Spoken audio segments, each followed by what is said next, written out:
Welcome to the 2016-2017 school year and our second Professional Development Day. Okay, I love this crowd, that's all I'm going to say.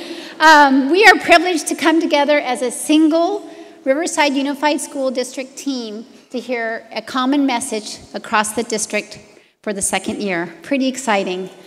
I hope you all had some time to rest this summer and spend a little bit of time with your family. I'm also fully aware that many of us were preparing for the opening of the school year. Thank you so much. This is truly an exciting time either way for all of us to come together and consider the possibilities. I think about the energy that the new year brings. My father has taught many lessons. One is that every morning brings a fresh start, a new beginning full of opportunities. He would remind my three brothers and myself that we should celebrate the experiences of the past because they're part of creating a better, great day today. Just like a new day, this new year brings much celebration, hope, and eagerness. It brings the urgency we have to really contribute to preparing every single one of our students for their future. The opportunity to make a difference on a daily basis through our expertise and our active role in impacting student learning and student well-being.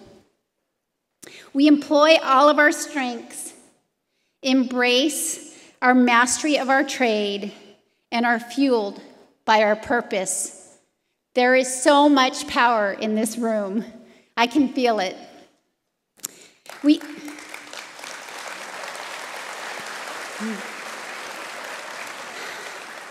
We look ahead with unrelenting desire to connect and engage in this work again and again. It's our contribution to our students and our community. And if you really think about it, it's even our contribution to the world.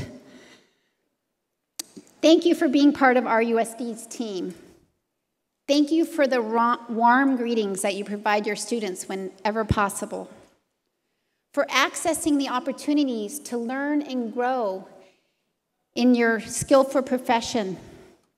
Thank you for collaborating with your peers to advance your team and directly or indirectly influence student achievement. For ensuring that students know that you care about them and that they have a bright future ahead. Thank you for contributing to the culture of our district as a whole by praising and recognizing our students, but also, very importantly, other members of our team. And thank you, finally, for acting on the knowledge that relationships are the cornerstone of this work.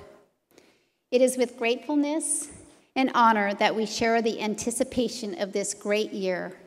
Let's get to it. It's a good crowd.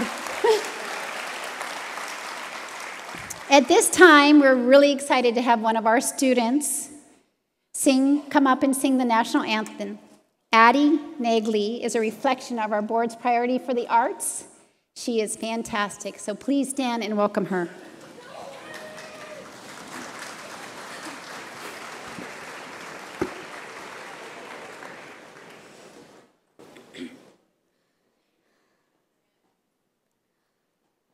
Oh, say, can you see by the dawn's early light what so proudly we hailed at the twilight's last gleaming, whose broad stripes and bright stars through the perilous fight o'er the ramparts we watched were so gallantly streaming, and the rocket's red glare, the bombs bursting in air, gave proof through the night that our flag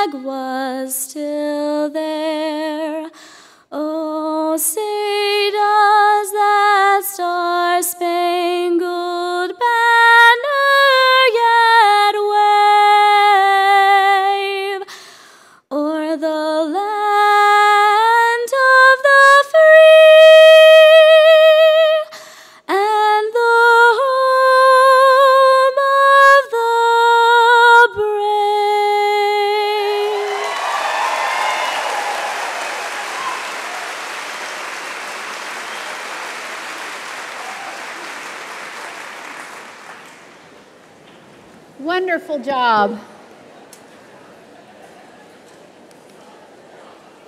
It's now my pleasure to introduce the Riverside Unified School District's esteemed Board of Education, starting with board member Mrs. Kathy Alavey.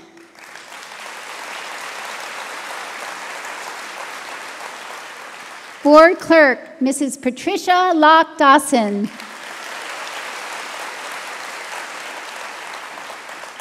Also, Dr. Angelo Farouk and Board President Tom Hunt were unable to join us this afternoon, but they send their very warm regards and wish they could be here.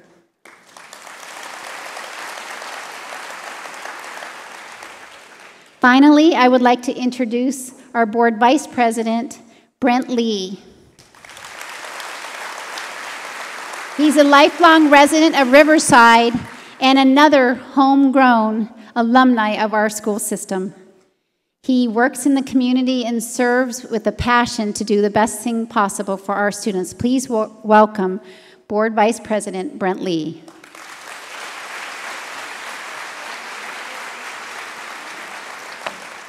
All right, good afternoon. Did everybody have a good lunch? Well, good. Well, welcome back. And on behalf of the Board of Education, we're all happy to be here. So 30 years ago, this fall, I started my education journey right here at RUSD at Washington Elementary, just like Ms. Carmody mentioned. Ms. Mickelson was my kindergarten teacher, and she instilled in me a love of reading, a passion for the arts, and a joy for learning. I went on to have Ms. Simmons and Ms. Barnett, who may have been strict, but they taught me the foundations I would need, not just to learn to read, but to read to learn. They taught me discipline, how to work as a team or in a team, and how to keep my mouth shut. Still working on that one. In fifth grade, I had Miss Allen. Miss Allen was one of those teachers you never forget. If you were in Miss Allen's class, you weren't one of her students, but you were one of her kids. Miss Allen didn't have kids of her own, so every student that walked through her door was her kid. Besides teaching us the fifth grade curriculum, Miss Allen taught her kids to be compassionate, confident, and forgiving. Miss Allen was my first mentor. She had a profound impact on me at such a young age. I wanted to be just like her. Before I had Miss Allen as a teacher, I wanted to be a dentist, just like my dad. But after I had Miss Allen, I wanted to be a teacher, just like her. I remember Miss Allen asking me if I wanted to help with the lower grades during my recess. Now, for most fifth graders, giving up recess would be a tough decision, but it wasn't for me, because I wanted to make others feel how Miss Allen made me feel, smart, important, and loved. Over the next several years, even after I left fifth grade and went on to Gage and then on to Poly, Miss Allen was still part of my family. My sister Lauren and my brother Scott both had the privilege of also being one of Miss Allen's kids. My family would invite Mrs. Allen over to our house for dinner every Christmas. She'd always bring us a little gift, usually a book, and she would tell our parents how we were some of her favorite kids. Something I knew she probably told all of her kids, but I didn't care because I knew she meant it. All her kids were her favorites, and that's what made Mrs. Allen special. This year is a special year for me and my family. This fall, 30 years after I began my journey here at RUSD at Washington, my oldest son, Henry, will begin his educational journey at the very same place. I know much has changed since my days as a student as a Washington Buck. For one thing, they aren't the Bucks anymore, but much has remained the same. While the names on the classroom doors no longer have Mrs. Mickelson, Miss Simmons, Miss Barnett, Miss Allen, or Mrs. Sinclair, as they have all retired, they have been replaced with names like Mrs. Thetford, Mrs. Romero, Miss Runyon, Miss Patrick, and Mrs. Lopez, all gifted educators, passionate about education, looking to put students first. This is the constant at RUSD since it was founded putting students first. Riverside Unified has always put students first by hiring the best, the most talented, the brightest, the most compassionate employees, from teachers, counselors, secretaries, librarians, instructional aides, custodians, maintenance workers, nutritional service employees, and all the others. Riverside has put students first when in 1965 we became the first school district in the nation to voluntarily desegregate our schools. We put students first when more than 25 years ago we brought AVID to this district to help those students who didn't have anybody in their family graduate from college. We put students first when we created choice programs like dual language immersion, international baccalaureate, core knowledge, and the STEM Academy. We put students first when we partnered with the Gates Foundation to start our personalized learning initiatives. And we put students first when we started the Heritage Program to help close the achievement gap with our African American students. And these are just a few of the hundreds of examples I could cite of how you and your district help put students first to help them be prepared for college and career. Everyone in this room is part of a team that when we work together is a change maker. Each one of you has the skills, the support, and the opportunity to have a profound and life-changing impact on a kid, just like Mrs. Allen had on me. Do not underestimate the influence you have on our kids. Over the years, Miss Allen and I lost touch. I would think of her from time to time and wonder what she was up to. And I wondered if she remembered me.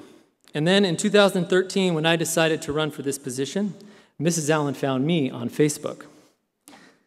And she left me this note. Brent, I am so proud of you. You would be a wonderful asset to education and Riverside. What a marvelous and gifted student you were in my class. So proud of you and what you have become. You were one of my favorite students. And she ended it, smiley face emoji, smiley face emoji, smiley face emoji. So as you begin this school year, whether it is your first or your 31st, no matter what your title, campus supervisor, translator, cafeteria worker, assistant, it doesn't matter. Think of Mrs. Allen. Think of those students as your kids. Make them feel smart, make them feel important, and make them feel loved. So on behalf of Mr. Hunt, Mrs. Allaby, Mrs. Locke-Dawson, Dr. Farouk, and myself, thank you for dedicating your careers to Riverside and to our students. Have a great year, and we look forward to an epic school year.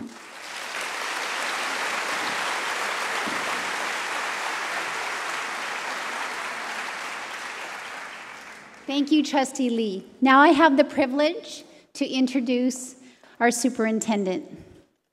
He's esteemed and well-respected by his staff, and it just dawned on me when I was listening to Brent Lee that part of it is because he takes the time to listen. He makes his staff feel smart, and he appreciates the work that we do. So he's dedicated 21 years to this district. He absolutely loves it, and he loves this team. Please welcome our superintendent, Dr. David Hansen.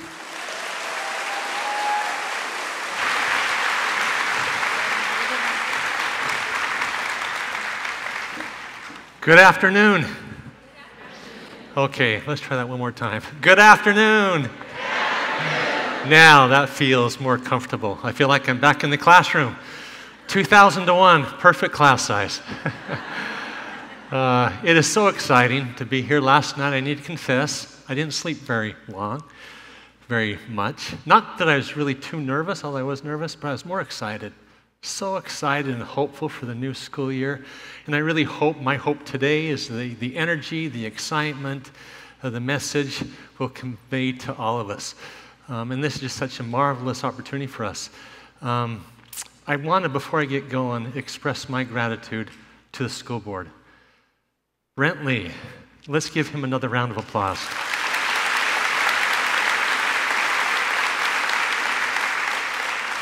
I need to share with you that working with those 5 individuals that you see on the screen has been a highlight of my career. The talent, the skills that they bring to the governance team is absolutely amazing.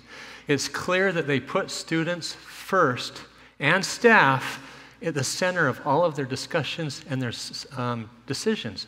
And if it were not for them and their leadership, this event would not be happening today. So thank you, school board, for setting the bar high and making us better. Appreciate that.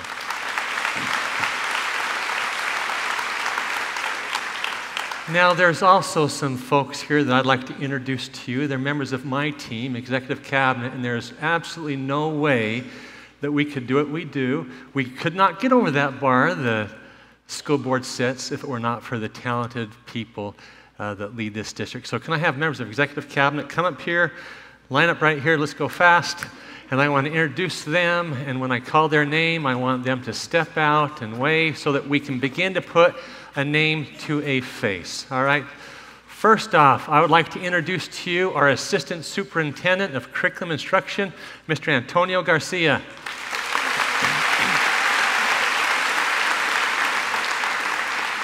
I'd like to introduce to you our Assistant Superintendent of Special Education and Student Services, Mr. Tim Walker.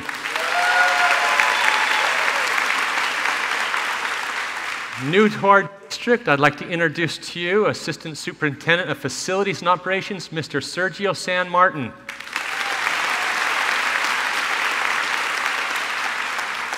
Not new to our district, but new to her seat as Assistant Superintendent of Human Resources, Mrs. Kylie Ibarra. I'd like to introduce to you Assistant Superintendent of Instructional Support, Mrs. Renee Hill.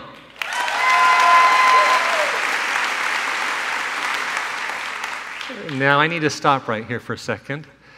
When I was a new superintendent 2 years ago, traveled up to, I said this morning it was Sacramento, and I think it was San Jose. It was a big meeting. Other superintendents from around the state were there with their assistant superintendents, and I had the privilege to be there with Renee Hill. Brand new superintendent, proud of Riverside Unified. She stands up and she says, "My name's Renee Hill, assistant superintendent of dirt." I looked at her as I picked myself up off the floor. Data, innovation, research, and technology.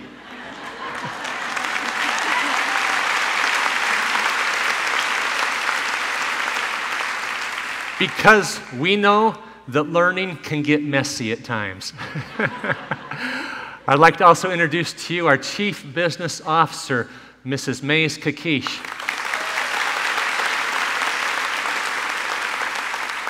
And who we've met already, and today's MC, our Chief Academic Officer, Mrs. Lynn Carmen Day. Thank you. So, here we are. It's been an entire year since we were here last time. And before I go on, I want to express my gratitude. There have literally been hundreds of people and thousands of hours that have gone in to pulling this event together. It doesn't just happen overnight. It takes like a half a year. And there literally have been too many to name, but the instructional support team and CNI and everyone have just done an amazing job. And so let's give a round of applause to all those behind the scenes that make this happen.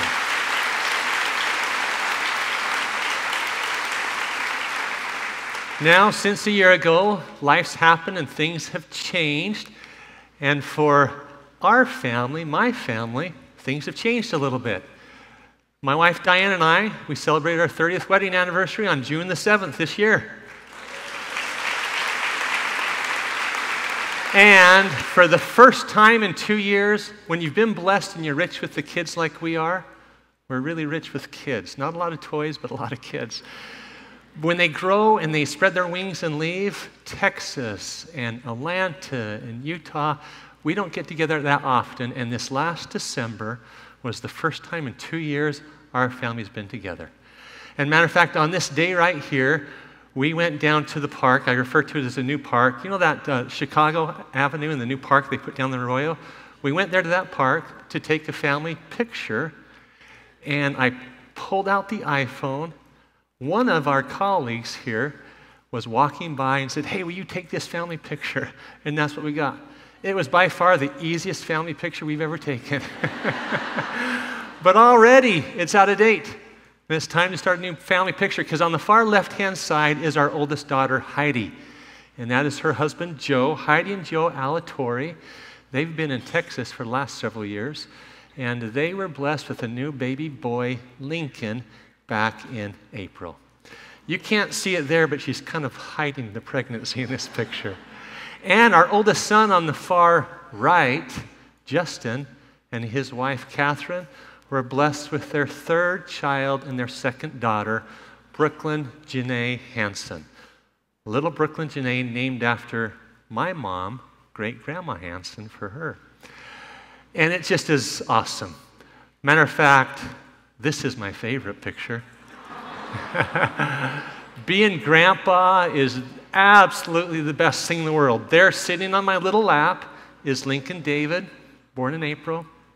Cradled in my arms is Brooklyn Janae, born July the 1st.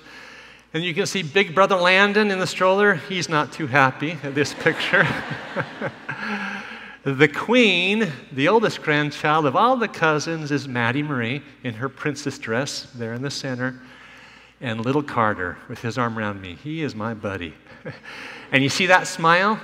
That says all about little Carter. It is just such a gift and a blessing. You know, a lot of people, it seems like in our culture when people come up and meet you, you do the small talk, and it's usually, what do you do for a living? And that's usually what we do. And I'll tell people, well, being a superintendent's what I do, but it's not who I am. Who I am is a husband and a father and a grandfather, a son, a brother.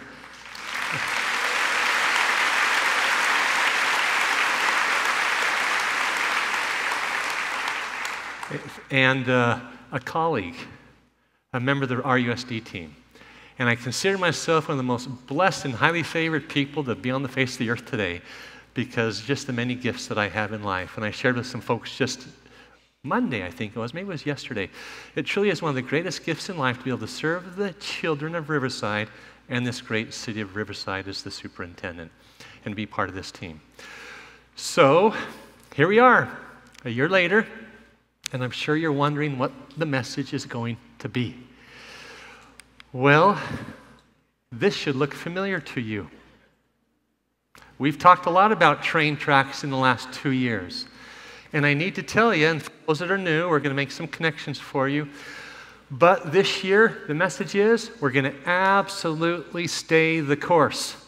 Because I know and I have confidence that we are on the right track. Pun intended. We are on the right track. We're just going to stay the course. And let me remind you, because there's so much symbolism on these train tracks for the work that we do. For example, on the left side of the track, you see Riverside Unified's first core value of student learning. After all, that's why we exist. And we focus on knowledge, we focus on skills, and we focus on competence. On the right side of the track is our second core value of well-being. Well-being for students and for staff. It's about developing relationships, making connections, developing rapport, and as Mr. Lee said, about showing love. We're in the people business after all. And when you work with people, it's about developing relationships with people. And the two key cornerstones when you're working with people are strong relationships and love. That's how you develop them. And so the work that we do is vital. Matter of fact, that right side of the track, our core value of well-being, if we get really good at that and focus on that, do you know research shows it affects what happens in student learning? It affects what happens in student learning. There are other lessons to be learned on train tracks that I'd like to share with you today. Did you know that the Englishmen were the first ones to build the American Railroad? And it's 56.5 inches wide because in England they built the pre-railroad tramways, and that's the same width they used, 56.5 inches wide. And why did they build the tramways that wide? Well, because they used the same tools and the same patterns in which they built their wagons. And the wheel span for the wagon is 56.5 inches wide. Now, why did they build their wagons that wide? Well, all through England, there's these big wagon ruts, and they had to make their wagons that wide because if they didn't, the wheels would break by either falling into a rut or being forced out of a rut. And the ruts measured 56.5 inches wide. Now, why were there ruts all around Europe measuring 56.5 inches wide?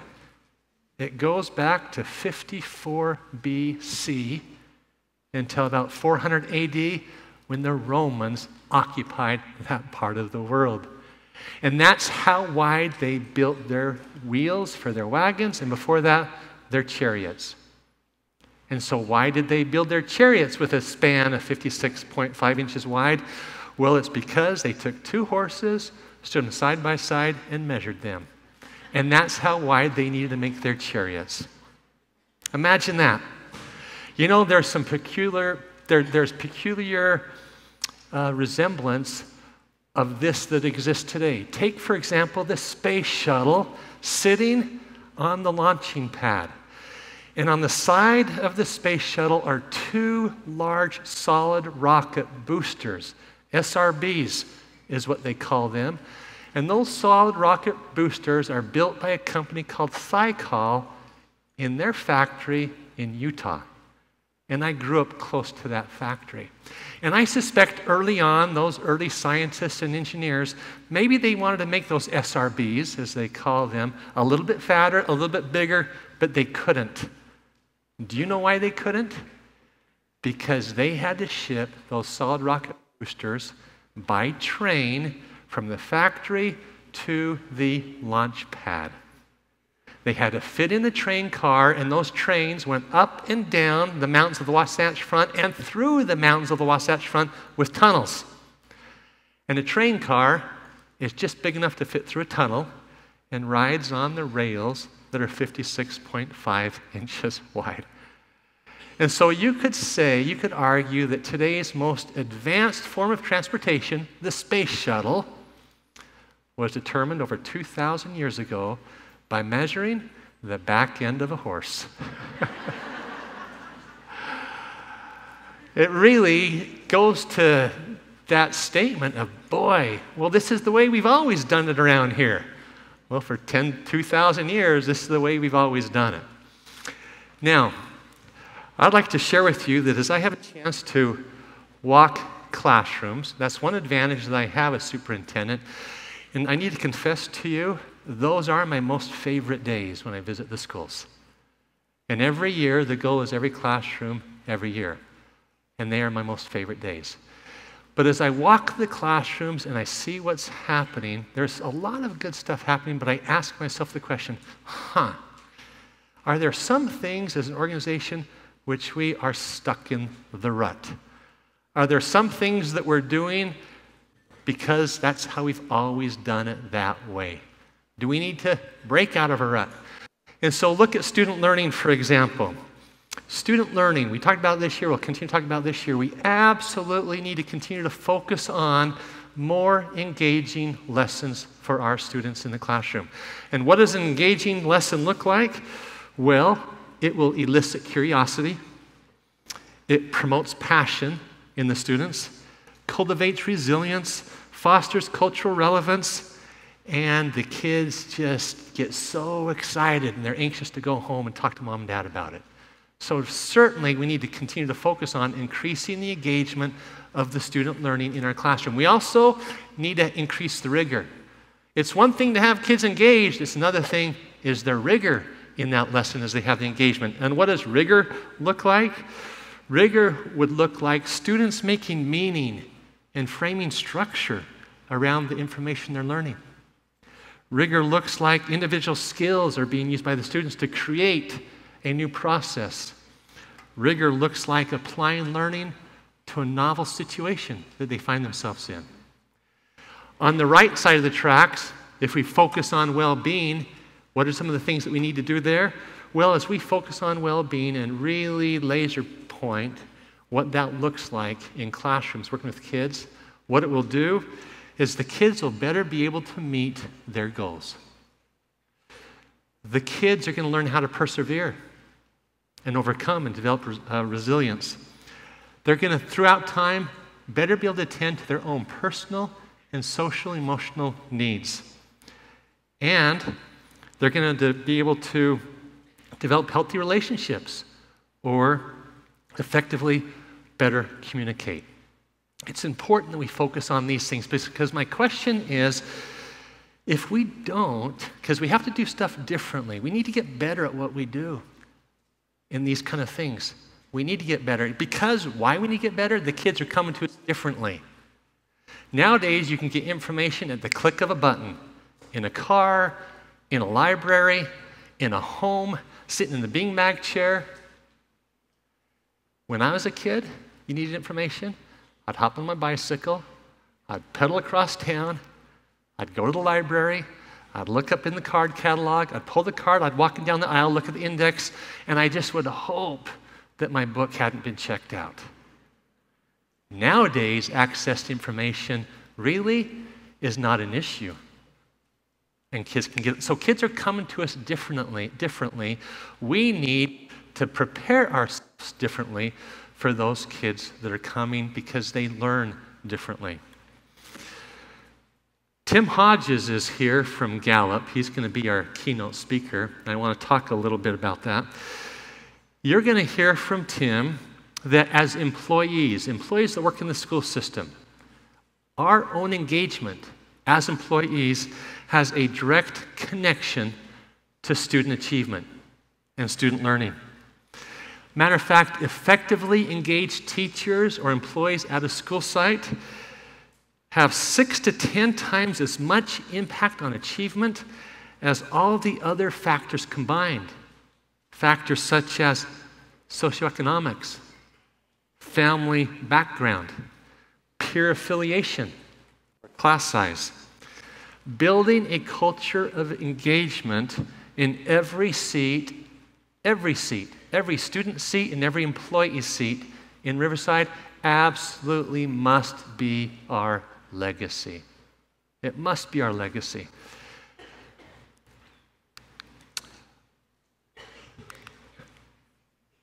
Admiral Grace Hopper, born 1906 in New York City.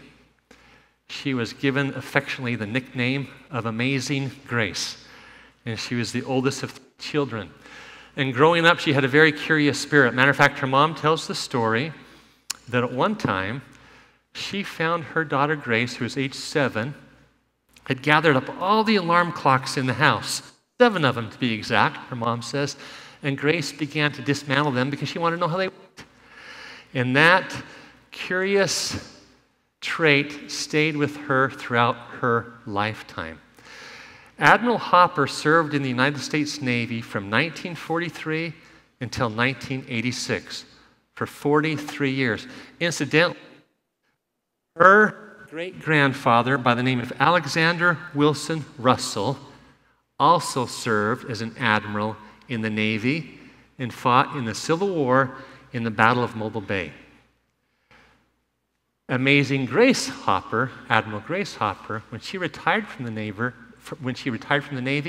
in 1986, after 43 years, she was the oldest active duty commissioned officer in the United States Navy at age 79.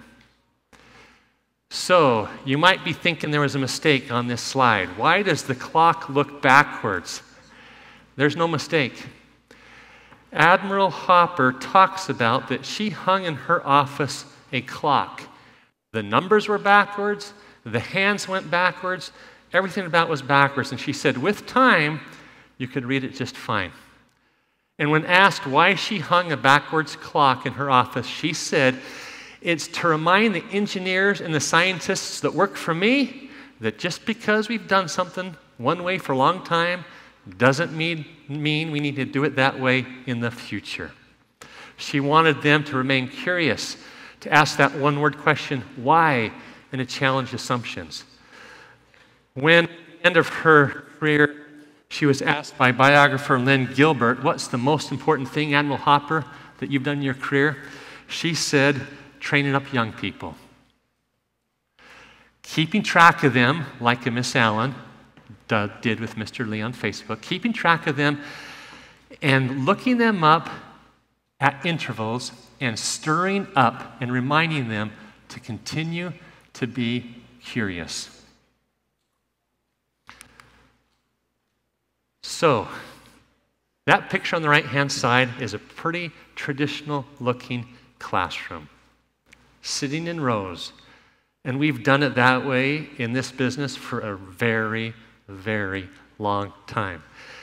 As I visit the classrooms, I want to commend you, the teachers, the aides, and all the work that goes in classrooms because I'm seeing things differently in our classes. I see the changes that are being done. I see more personalized learning from our students where kids have a voice and a choice and their opinion counts. I see students sharing and discussing and solving real-life problems. I see students leading their own learning. Mind you, this really does not have anything to do with moving the furniture around or giving students a device. Not at all. What it has to really do with is shifting in our mindset from teacher-centered classrooms to student-centered classrooms. And I commend the teachers and staff members for finding new ways, better ways to teach, to inspire, to engage our students in their learning. I commend teachers and staff members who find time to really collaborate. Real collaboration. Not any longer just relying upon their own experience or the experience of one or two teacher friends, but coming together as teams, planning together, sharing, comparing, talking about the one student, sharing successes. Teachers that really collaborate know that one student's win is everyone's win, and one student's loss is everyone's loss. Teachers who really collaborate, they don't lose sight of the end goal. I love that picture on the top right. Kids that go home every day with a smile on their face, academically knowing that they're successful in class with a sense of purpose. They know that they've been able to contribute to their class or their school, or that they contribute to their family or even their greater community. Teachers that really collaborate never lose sight of the end game, which is graduation, choices, college, career, sense of purpose, a healthy well-being, and outlook and great hope for the future. This year, I want each and every one of us to expect great things of ourselves and each other. Build on our strengths. Break out of our ruts if we're in ruts. And keep students at the center, at the forefront of all of our discussions and our decisions.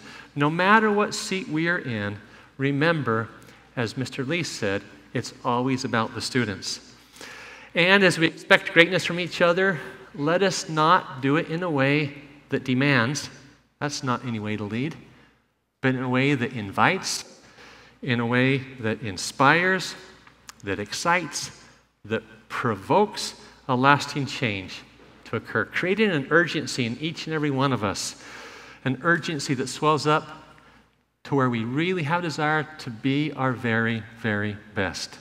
As educators, as employees, as RUSD team members, that absolutely must be our purpose, it's our calling, it's even our moral obligation. So, on behalf of Executive Cabinet and the School Board, welcome back. I wish you a fantastic 2016-17 year, the very best yet. Thank you.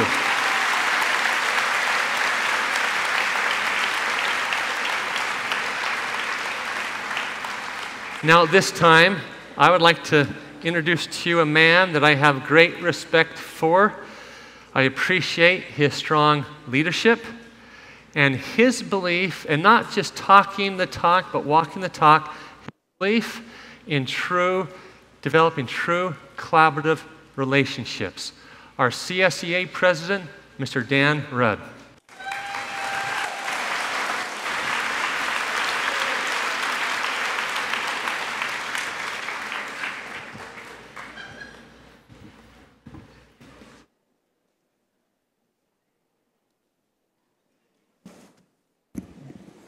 Good afternoon. Thank you for all for coming. First, I would like everyone who has served or has served in the military or has a relative that has served in the military, please stand up.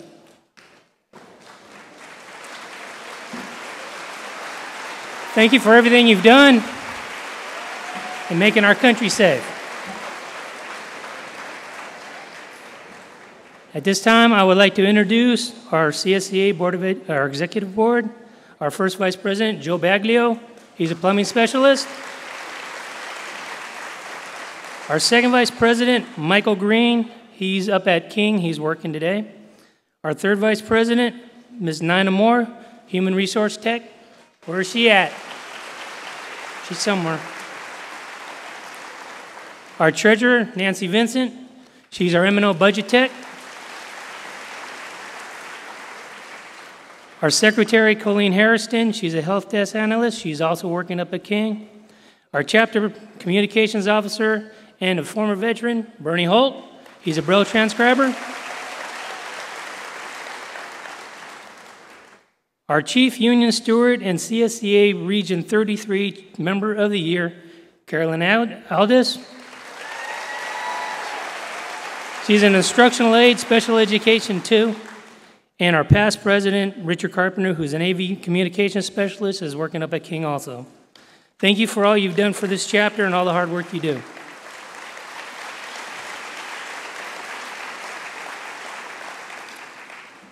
I'm a classified employee. I'm an equipment operator one, and like most of you, I sometimes think I'm just a classified employee.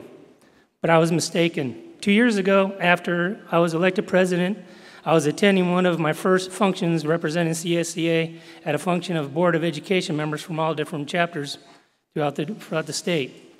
Our board president, Mr. Tom Hunt, was there, and he introduced me to one of the other gentlemen from one of the other districts. He asked me what I did for the district. I told him I'm just a classified employee. Mr. Hunt told me that I wasn't just a classified employee, that all classified employees members are important as staff members to our district and to our students. At that moment, I realized just how our school board feels about our classified employees. It is not only President Hunt who feels this way. Mrs. Alavi, Mrs. Locke Dawson, Mr. Farouk, or Dr. Farouk and Mr. Lee all have praised our classified employees, not only with their words, but with their actions, in showing that we are an integral part of Riverside Unified School District and our students' success. Again, not only with their words, but with their action. And for this, from the bottom of my heart, thank you.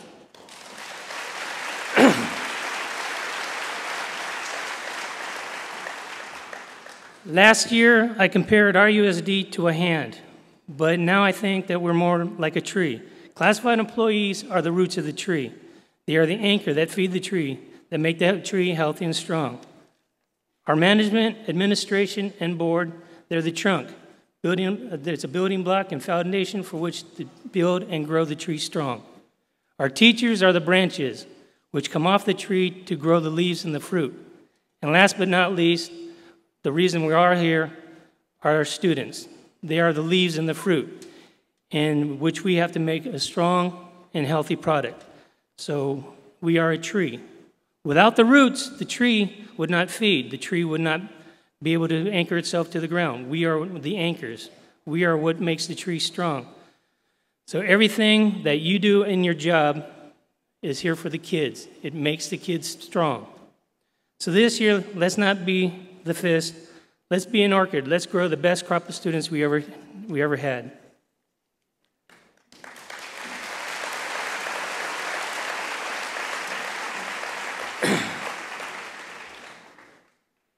Also, the next time you are asked, what do you do for work? I want you to say, I work for Riverside Unified School District. I am part of the California School Employees Association. I help educate your kids, our students. There's an old saying, there is no I in team. They're right. But there is I in pride. There is I in family. So I want you to have pride in the family that you have at RUSD. Thank you again for all you do.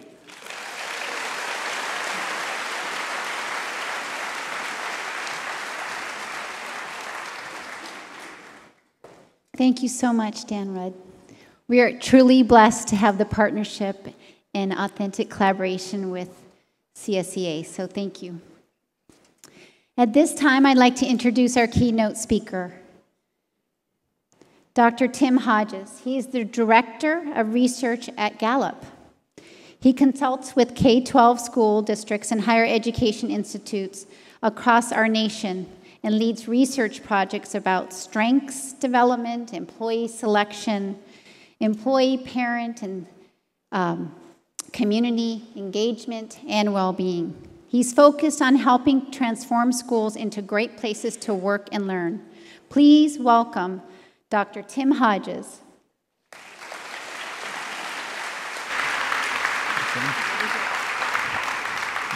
Good afternoon. Thank you, Lynn, for the introduction. Mr. Rudd, I appreciate your reference to the tree.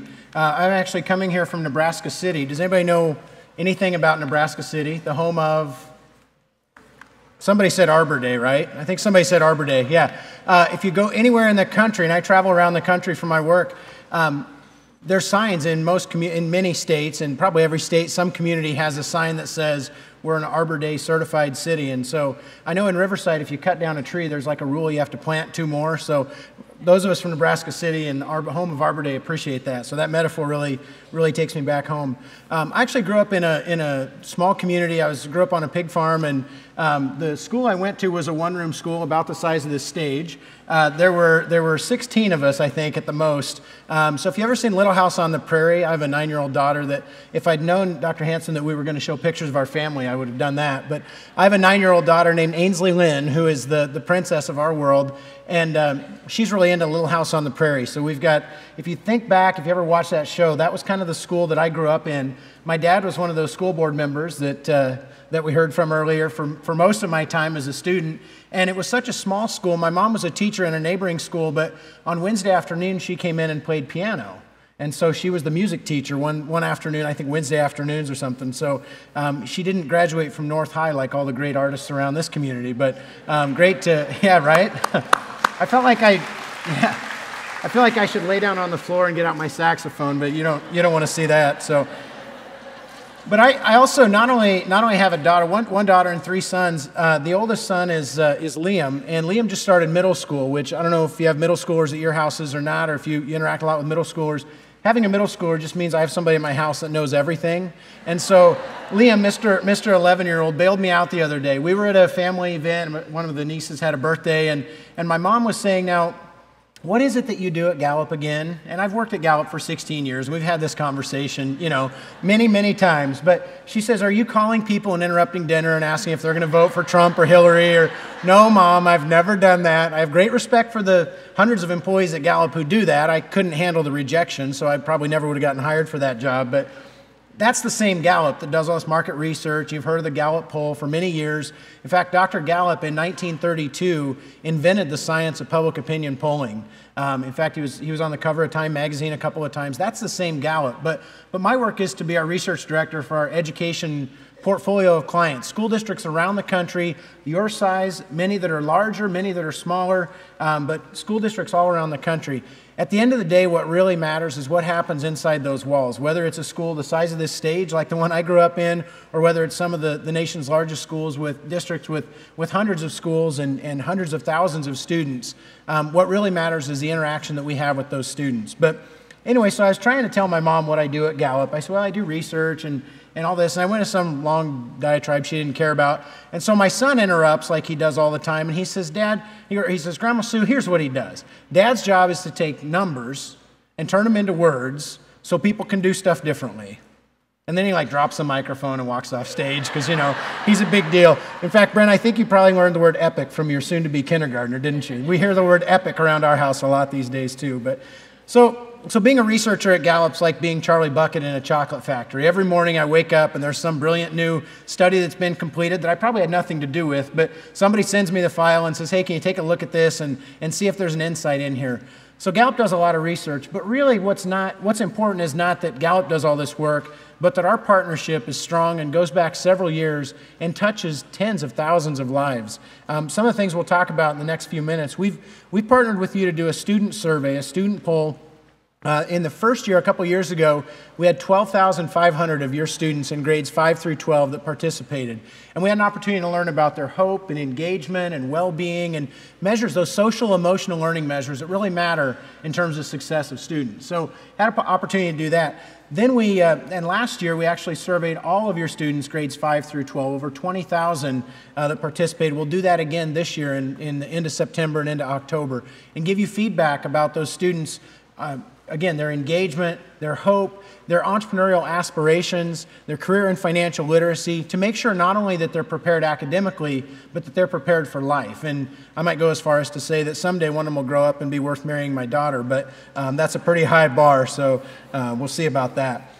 In addition to the work we do with your students, we've partnered with you to survey you all. Over 3,000 employees from Riverside Unified School District participated in our Q12 survey, the Employee Engagement Survey. And hopefully over the last year, you've had an opportunity to sit down with your team leaders and have a conversation about what does engagement look like at the local level. If you haven't done that, I'm sure you will in the months ahead. We're going to survey you all again, and it's a very short survey. I'll walk you through the reminder about that. But we want to know if you're engaged with your job, and so we'll continue that partnership. And finally, we've partnered with you to help identify the strengths of many people throughout the district. Has anybody in this room participated in the Clifton Strengths Finder or Strengths Quest? Or put your hand up if you have. Yeah. Probably 100 people out of the room have already participated in Strengths, maybe through the Blast Junior program or one of your partnerships with Learning Together or Gallup. So anyway, that's kind of the highlight reel of the ways that we've been able to partner, and we'll share a few ideas about that today. I really want to start those. Anybody in here a Latin scholar? I can't see because the lights are bright, but I hope no hands went up because I'm about to butcher the pronunciation of two Latin words. Education, I can say that one in English, but education actually has two Latin roots, and I think it's important that sometimes we go back and say, where did this all begin? Educare and educera are two Latin roots that I probably closely pronounced that mean to rear or to bring up or to draw out from within or to lead out of. Nowhere in the definition of education, back in the Latin, did it say we're supposed to dump information in and see how much they retain by test day, right? So that idea came up later, apparently. But the focus of education is to start with what's right about each student, about each person, and to draw that out of them and really set them up for success. So we're going to focus on that a little bit today as well. You're going to hear me say the word engagement a few times today. The word engagement gets thrown around like candy at a parade. Everywhere I go, they say, oh, we do engagement, we do engagement. It's like a few years ago, the word awesome actually meant something, and then everything became awesome, and it got watered down, didn't mean anything anymore. We are very specific when we talk about what we mean by engagement. We're going to unpack that together, but it really flows from the leaders in this room who, you may be a department head or a supervisor or a coach or a director or an advisor or any of the other terms that I probably forgot about here. There's some way that you provide leadership to your team or to your students. And we need to think about who the leaders are and really encourage them to be set up for success, because they need to create a great workplace for the rest of us so that we can be engaged employees regardless of what your role is. And in this relationship with the district, I appreciate how every employee has value. Every one of you participates in the exact same survey. We work with some districts that say we want to do a teacher survey, and I'm glad, and we'll cash that check, and we're glad to have that business. But I get really excited when a superintendent and a board says we want every employee has value. We want every employee to participate because their voice matters, and we want to be a great workplace for all of you. So I'd like to applaud your leadership for really putting value in every role and the heroes within that. Absolutely. And there's a superintendent I work with down in Georgia of a large district, about 150,000 students.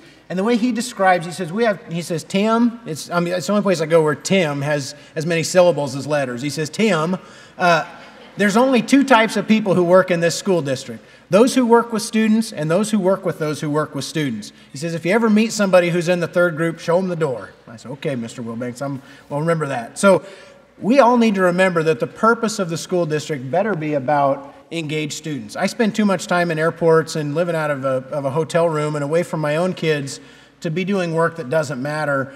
If we're not making a difference at my house for my kids, I sure want to be spending my time making an impact for other people's kids. And so that is really the focus of what we're about as the students that we serve. So when I talk about this word engagement, I say there is a specific terminology. I like Pac-Man, so that's mostly why I put this slide up there. But some of these games, there's like a new Nintendo game coming out that's like a throwback to when I was a kid that I'm kind of excited about. So I'm going to be Pac-Man again. Engagement is bigger than satisfaction. These are not synonyms. These are not the same thing. So people will say, we do an employee survey, we do a climate survey, we do a culture survey, we measure job satisfaction. Okay, but employee engagement is very specific in terms of what we're after when we say that word. What we mean with engagement is 3 words. Are you involved, enthusiastic, and committed? And I would say very simply, is your heart in your work? Are you fully there? There's people who are satisfied with their job who lack that emotional relationship with the job. They're not engaged. They're satisfied. It's transactional. It's okay. I do what's expected, and every couple weeks they give me a check, and that's good. But sometimes they're just going through the motions. That's not good enough if we're going to be the best we can for the students and for the other reasons that we're trying to drive. So we've done a lot of research around Gallup about the value of employee engagement. Some people will say, well, and if you want to offend me, just tell me that you think engagement's a soft measure. And I'll say, wait a minute, are these soft measures up on the screen here? Do we care about absenteeism? If you're a bus driver and you don't show up today, do you think somebody has to run the dispatch, and Marta's some around here somewhere throwing a fit just because I said that out loud? Somebody's got to scramble the backup driver and make sure we've got it, because the kids show up at the bus stop anyway, so somebody's got to be there. So absenteeism, 41% less absenteeism when you've got engaged teams versus teams that are not engaged. When you think about safety, some of you are in jobs where you wear a back brace and you're moving forklifts around throughout the day, and boy, and you wear a hard hat. It's pretty important that you're engaged in that job, because we don't want you to get injured on the job or create an environment where somebody's not safe. In fact, there's a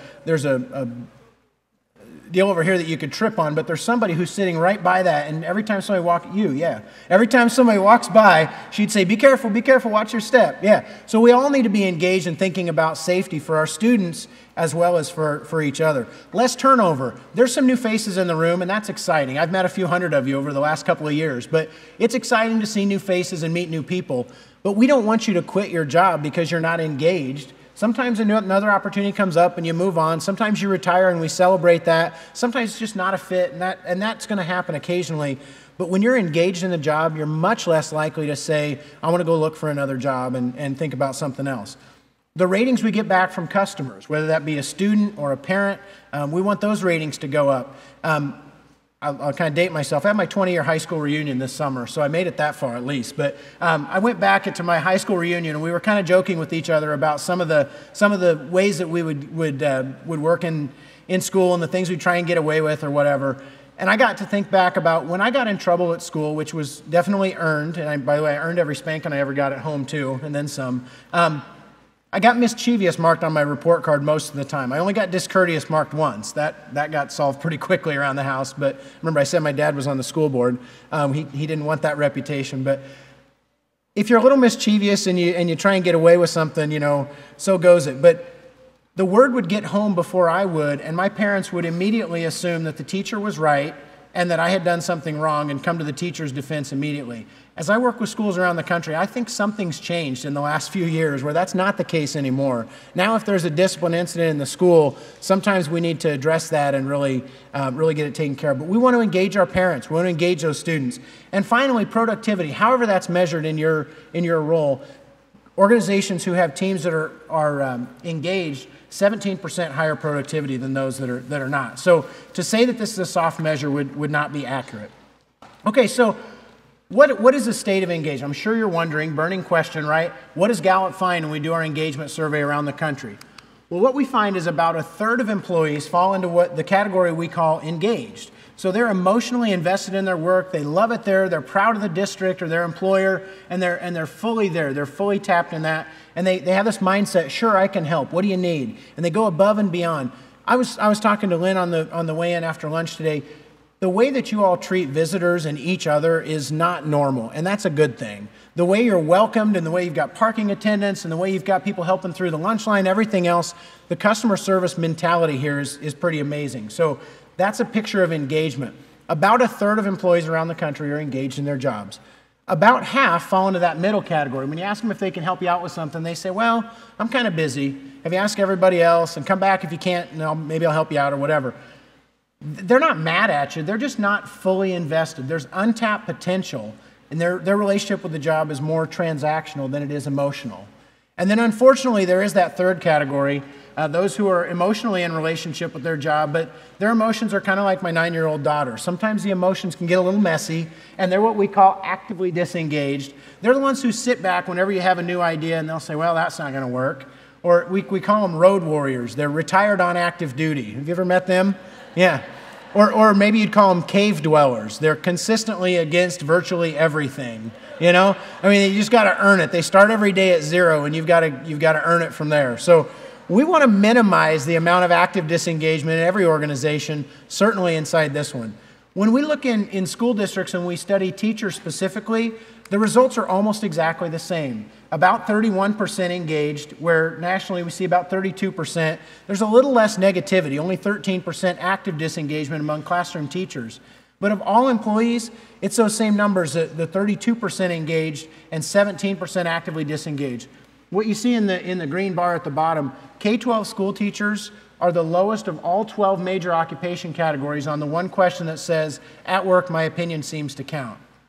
Everybody has opinions about what should happen in schools. But how often are you all and the classroom teachers solicited in terms of your opinions as policies are created and as things are happening? Decisions need to be made closer to the action, and I hope I live long enough to see that change.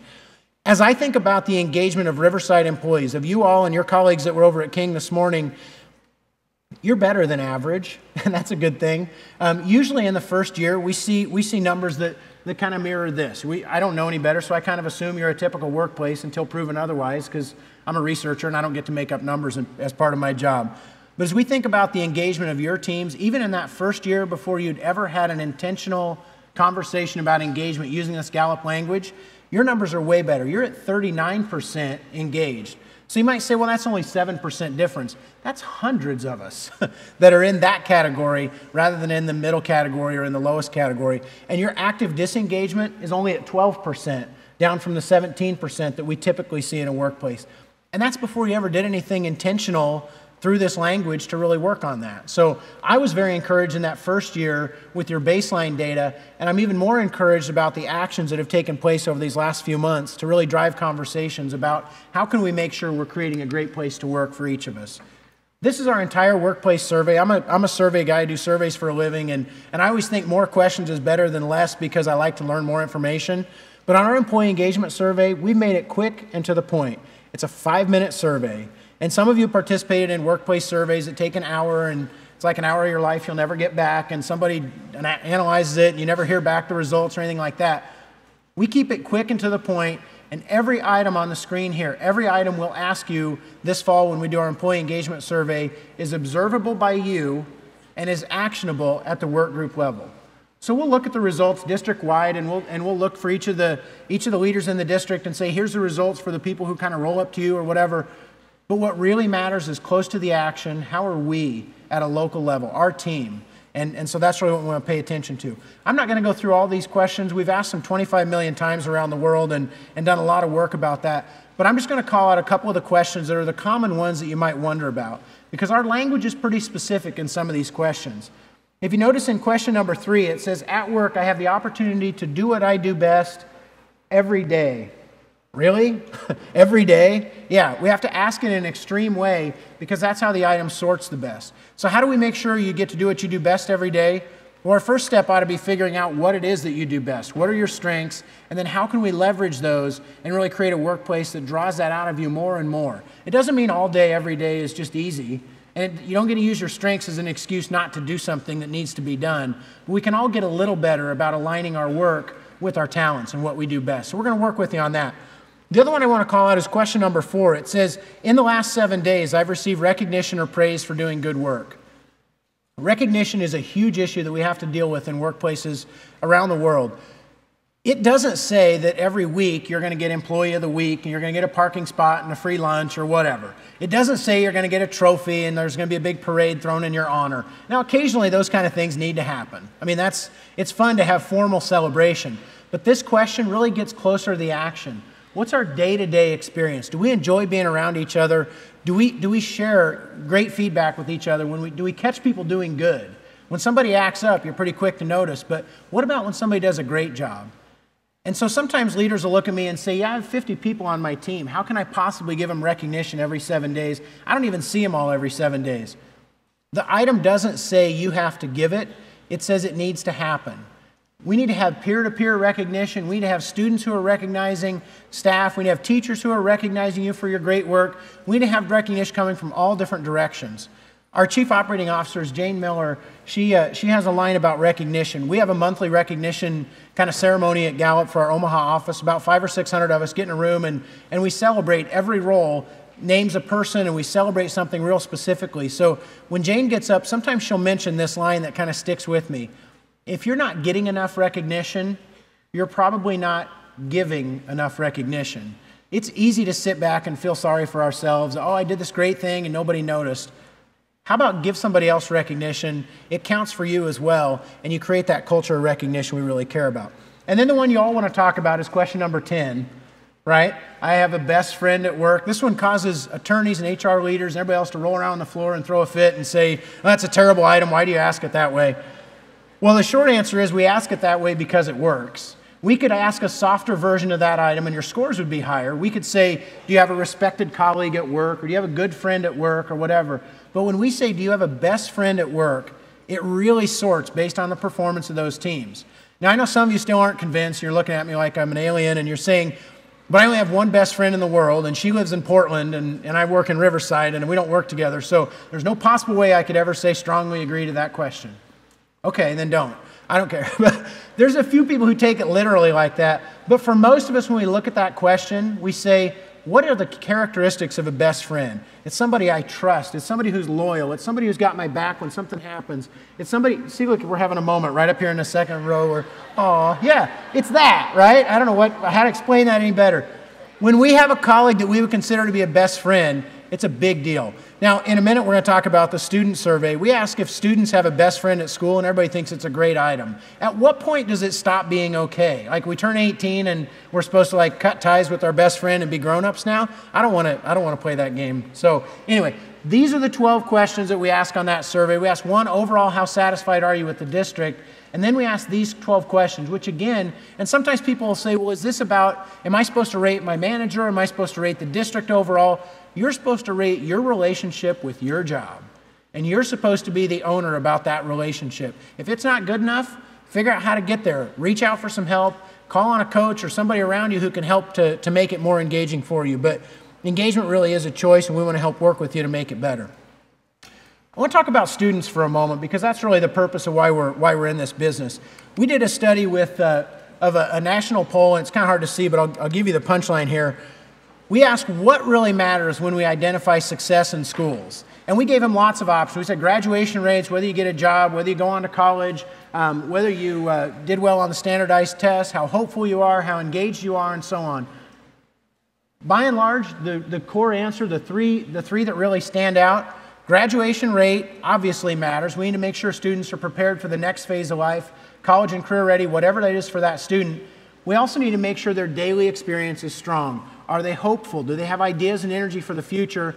And are they engaged with their school day? Just like as adults, we need to be engaged with our workplace. We want our students to be engaged with their school. By the way, dead last on the list is the scores that they get on standardized tests. So a lot of drama about standardized tests, but the public, and by the way, we just came out of the field with a study of superintendents from around the country. 1,733 superintendents weighed in on this same question.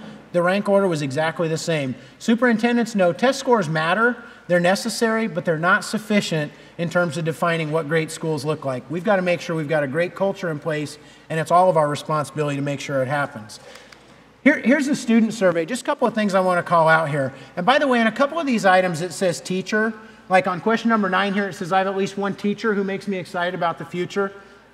Another thing I learned from my know-it-all 11-year-old at home, he said, I said, now who's your teacher? And he started naming off people. I know Mr. Descent is technically his teacher, but every adult that walks through that building, he considers to be a teacher. We make up different titles for educators, teachers, and some are paras, and some are counselors, and some are coaches, and somebody's working in the lunchroom. And so, I mean, all the different roles, but the students don't care if your title is teacher or whatever. They just know you're an adult. They know you're paid to be there, and they kind of expect you to act like it. So we all kind of need to take our role in terms of making better days for all of our students.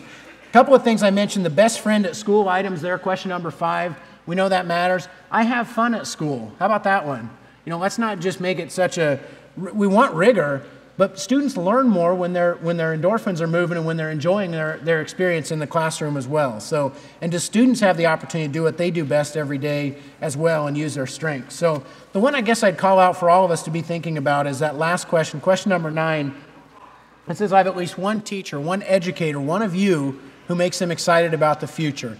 I'd challenge you this year, think of a student or two that you're going to interact with this year in some way, and think about how can I make sure that that student is excited about the future, that they say yes to this question because you're that adult in their life who makes sure it happens. A couple of takeaways on our engagement science. This one scares me because I have little kids. The percent of students who are engaged in 5th grade is as high as any other grade. It goes down a little bit every year as students grow. Now, I think there's things we do well in elementary school that we ought to bottle up and carry through into secondary school as well.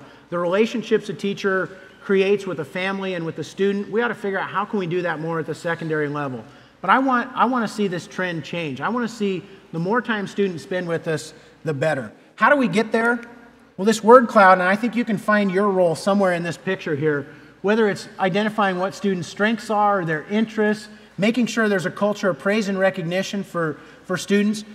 My son goes to the bus stop every morning at 7:15, and I say, how was your day? And he'll tell me, and I thought middle schoolers came home and didn't say anything. So far, he's given us 2-hour, summary of his day every day. We're only 3 or 4 days in the school year, but I'm wondering at what point does that turn into fine, period, walk away and go play Minecraft or whatever. But for now, he wants to tell us everything. So I'll ask him, I'll say, how'd your day start? And he'll say, well, the first thing I did was go to the bus stop. Okay, then what? Then I got on the bus. I'm like, oh boy, this is going to take a while.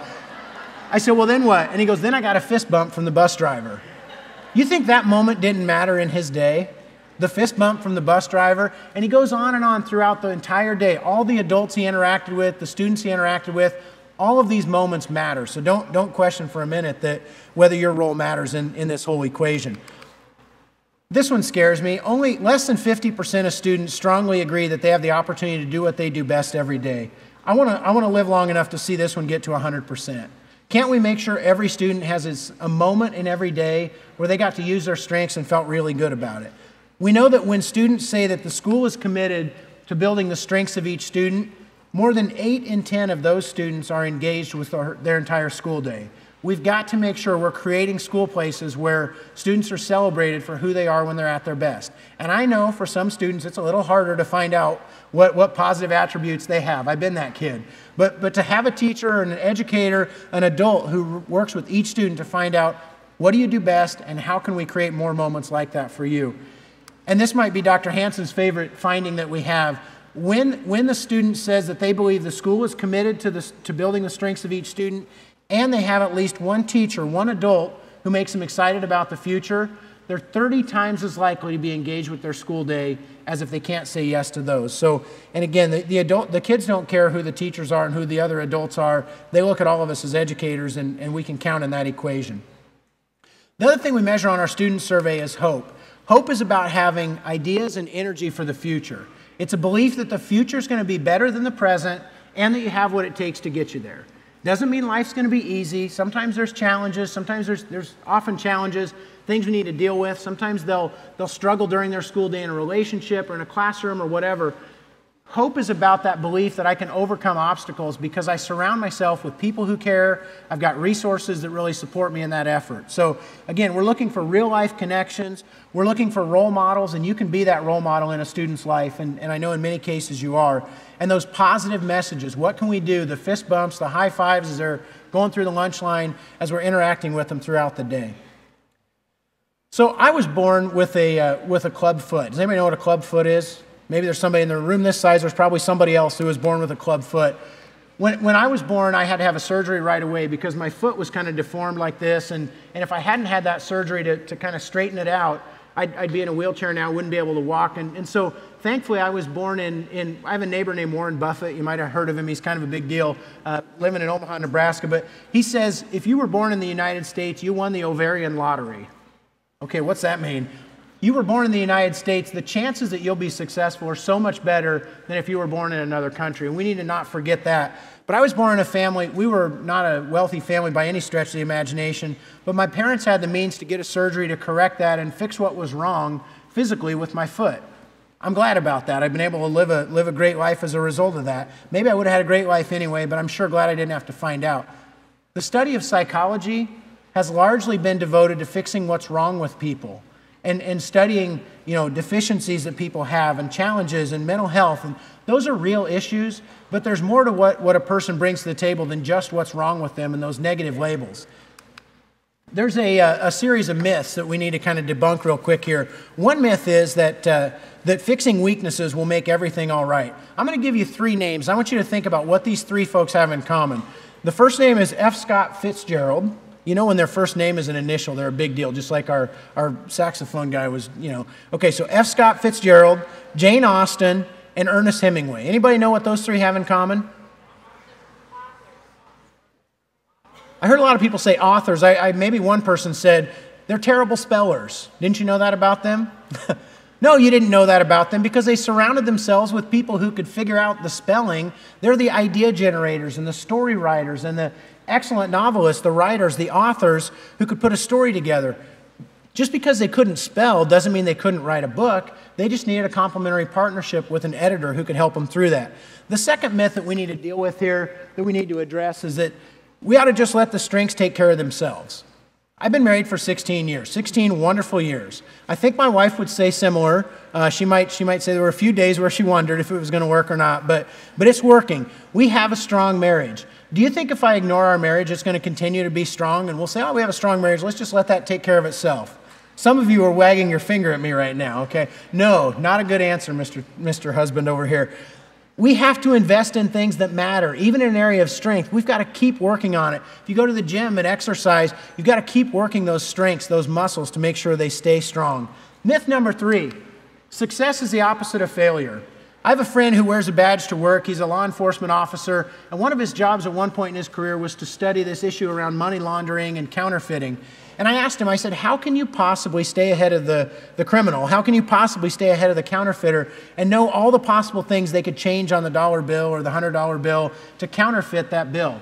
And he said, we can't. Okay, then what do you do all day long? It sounded kind of defeated. He says, what you do is you study the real one and you get so good at knowing every single bit about that real, authentic dollar bill or $20 bill that when you see a fake, you know it in a minute. Success is not the opposite of failure. Success is greatness that we can achieve if we're real intentional about that and study that. It's almost football season around here in Nebraska. That's kind of a big deal. I know you've got some football going on in your part of the world too. Vince Lombardi's famous for his highlight reels that he would show at practice. They'd get beat in a game sometimes. He would delete all the bad plays. He didn't want to review the errors that they made. Sure, they'd address that at some point, but he wanted their highlight reel to be the top of mind at practice. So we study success and really focus on that. And then the last myth, number 4 here, is that everyone can do anything they put their minds to. I'm all for exploring what your talents might be and figuring out what your interests are, and as a parent, we really try and do that. But I mentioned I was born with a club foot, but I had a goal. I know my genetics would suggest that I'm going to be, about 5'10" or 11, about 250 pounds, and at some point in my 50s, I'm going to have high cholesterol and probably heart disease. I don't like that. There's some things about that I'd like to be able to control, maybe even better than I have. So what I tried to do is I said, I'm going to run a half marathon. That was a big deal. Nobody in my family had ever done it before and all this. And I wanted to finish the half marathon in under 2 hours, which for the runners in the room, you're rolling your eyes like, seriously, you could at least run instead of walk. But for me, that was a big deal to finish under 2 hours, right? I was able to achieve that a couple of years ago, and I started to think, wow, I'm an athlete. I'm a runner now. So I started to look into marathon runners. Well, when I run a half marathon, I put an iPod in, and I have to come up with a 2-hour playlist, which is a lot of work because that's a long time to be out there. But I'm trying to distract myself in every way possible as I'm running to take the attention off the pain that I'm putting myself through and the ridiculousness of this goal that I had for myself. A real marathon runner, the ones that you would have seen on TV on the Olympics last week, they run an entire marathon, not a half marathon. They run an entire marathon in less time it took me to run half. But they don't put an iPod in and try and distract themselves. They're so in touch with every part of their body, every step of that 26.2 miles. You hear people talk about hitting the wall in a race. They don't hit the wall. They don't think about that. They're thinking about every breath and every step and really being focused on that. There's a difference when you're really excellent at something in the way you prepare and the way you do that. I'm not cut out to be a marathon runner. I can check off a box and say I did it. People who really want to be great at something need to figure out that in an area they have a natural talent.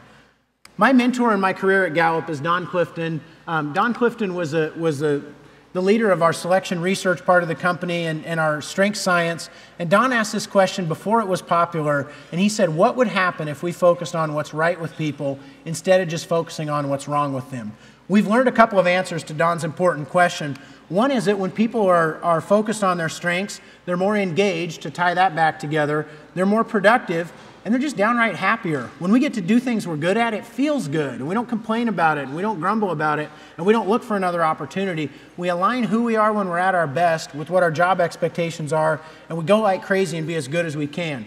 When we focus on our strengths, we're 3 times as likely to say we have an excellent quality of life, and we're 6 times as likely to be in that engaged category where we're involved with and enthusiastic about our work. So our goal, and really the biggest secret sauce we have about how do you build an engaged workplace, figure out what a person's talents are, and then let's act like it. So what is a talent? A talent is just simply put your natural capacity for excellence. Don Clifton used to ask, what can you do better than 10,000 other people? It's kind of a big question. There's about 2,000 of us in the room. What can you do better than 2,000 other people? I bet if you thought about it long enough, you'd come up with something you do better than anybody else in this room. Maybe it's something you've memorized or practiced or just really perfected over time that you do better. I know there's somebody who plays the saxophone better than the rest of us and dances and all. It's not fair because he's got all these talents and, whatever. So that's what a talent is. We all have talents. How do you know if you're working in an area of talent? There's some kind of pretty clear clues about that. One is yearnings. Boy, I just want to do that again. That felt good. Let's figure out how do I can't wait until the next time I get to whatever it is for you. That's a yearning. That's a sign you might be onto a talent. The second one is satisfactions. What did you do that just felt good? You say, I want to do that again. That worked. That's an area of talent. Third is to watch for rapid learning. Sometimes, I don't know if I've got this friend Bruce, and he decided one day he wanted to play the guitar, and like later that weekend he was opening for Sting or something. I mean, there's just some people who just rapidly learn something. They just pick it up and they're a natural, right? That's a sign there might be a talent involved there. Let's harness that and run with it. Glimpses of excellence. When you do something and you just kind of step back and say, wow, that was great. I really like that. That's probably an area of talent. And then the last one is this total performance of excellence, which there's a researcher down the street from me in Claremont here named a Hungarian named Mihai Csikszentmihalyi. My Hungarian's not great. Maybe there's somebody here who could pronounce that better. But he studies the science of flow. You're all California drivers, and I'm a guy from Nebraska that complains about California drivers, so I'm going to be careful here. But have you ever had that moment where you pulled out of your garage and 20 minutes later, or maybe an hour and 20 minutes later, depending on your commute, you pulled into your parking spot at work, and you didn't remember getting on the freeway or getting off the freeway or, yeah, exactly, you're all next to me on the way here today, okay? Sometimes we get in that state of flow and we kind of lose track of time. And you ever get engrossed in an activity and you look up and it's 2 hours later and your cell phone's blowing up because they're wondering where you are for dinner time? You just get in that moment of flow when you just get engrossed in an activity and it feels really good. We need more days like that, right? That's a sign that you're probably operating out of an area of talent. There's a whole language about talent. A bunch of you raise your hand and are familiar with the Clifton Strengths Assessment, this taxonomy about strengths. We've identified 34 themes of talent, ways that people are just great. And we give you your top 5 themes and say, here's who you are when you're at your best. And you start to coach and have conversations about that. There's a real depth that can come from that. And you've not only committed to do this with many of your employees, but also with many of your students through the BLAST program and other programs. So I know there's more to come on that. So I've talked about talent. It's really about potential. How do you transform your talent into a strength? That's the last thing I want to share today and really leave you with this as we launch into a big year ahead. There's 4 ways that we can transform a talent into a strength. You've got to have a mission, relationship, expectations, and celebration. The first one, mission, and this is kind of a big quote from Aristotle. He gets quoted a lot, like Mark Twain and Aristotle, I think, said everything, that every quote's attributed to them. But I've checked into this one. He says, at the intersection of where your gifts, talents, and abilities meet a human need, therein lies your talent. What's the thing out in the world that needs to be solved? I would contend that we've got some work to do to create great school places for every student. That might be a calling or a mission that we can align our work with. I know for me, that's what I've chosen to spend my time doing. You're all here as well, so that's what we're about. And to tie it back to our engagement survey, does the mission or purpose of Riverside Unified School District make you feel that your work is important? How do you find your contribution in the success of students in this district overall? Second is relationship. Strengths develop best in relationship to another person. You can't just take StrengthsFinder or take some assessment or think about what you do well and keep it to yourself. That's not good enough. You've got to share that with somebody. You've got to ask somebody else, what do you do? What are your hot buttons? What do you do best? And then figure out how can we partner together even better around that. So on the engagement survey, we asked the question, does your supervisor or someone at work seem to care about you as a person? Is there a depth to that relationship? Even if it's not your supervisor, somebody at work ought to care, so be that person for your colleagues in that caring relationship. The third is expectations.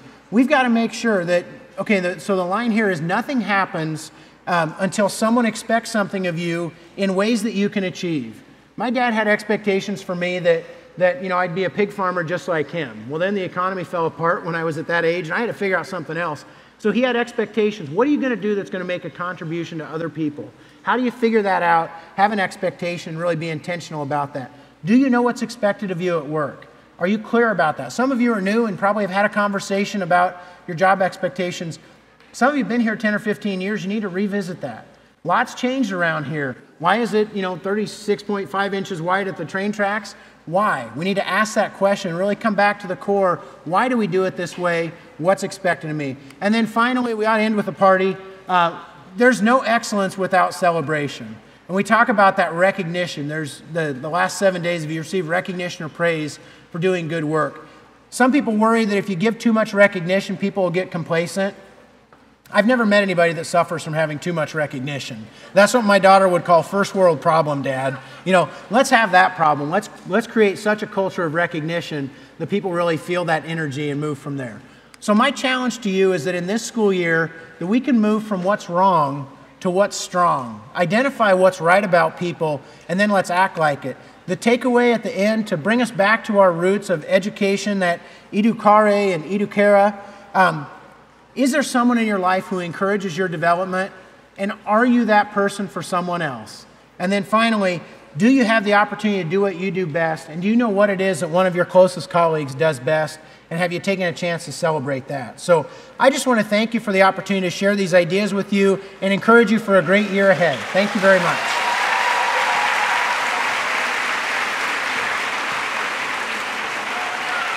Thank you, Dr. Hodges. I just want to make mention of one technical item for you. If you are a poster or a tweeter, I want you to know that you can do that at hashtag RUSDPD2016. Any comments? I want to wrap it up with you. I want to say what really touched me about the presentations today is that we have an active role in the work that we do. It's our decision whether we make this Riverside Unified School District the very best place to work and learn. So I know it's going to be a great year. We're so grateful to work side by side with you. Let's go do it. Have the best year ever. Thank you.